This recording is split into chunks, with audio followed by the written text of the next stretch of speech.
జై Hind everyone and happy independence day to all. ఇది వచ్చేసి ఆగస్ట్ 14న ఎన్సీసీ ప్రాక్టీస్ అనమాట. పరేడ్ చేయాలి కదా 15న. అండ్ క్లాసెస్ అయిపోగానే అండ్ 4కి అయితే 3:30కి అయితే గ్రౌండ్కి వచ్చేసాము. అండ్ 3:30 to 6 వరకు ప్రాక్టీస్ చేసాము. ఇంకా పర్ఫెక్షన్ వచ్చే వరకు అలా అలా ప్రాక్టీస్ చేసామన్నమాట.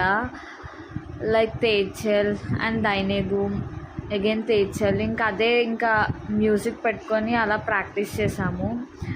ఇంకా అయిపోగానే ఇంటికి వెళ్ళిపోయి అండ్ మార్నింగ్ 6 o'clockకే వచ్చేసాము. వచ్చేసి మళ్ళీ ఇక్కడ ఫ్లాగ్ హోస్టింగ్ అయింది. అవ్వగానే 2 లడ్డూలు ఇచ్చి, అంత ప్రాక్టీస్ చేసి అయిపోయాక 2 లడ్డూలు ఇచ్చారు. అవి తినేసాము. తినేసి ఇంకా ఫొటోస్ అయితే దిగాము. ఇంకా దిగేసాక ఇంకా అందరినీ షూట్ చేద్దాము. ఇంకా మేము C సర్టిఫికేషన్ కదా లాస్ట్, మళ్ళీ మేము పరేడ్ చేయడానికి ఇంకా అవ్వదు అని చెప్పి ఇంకా అందరం కూడా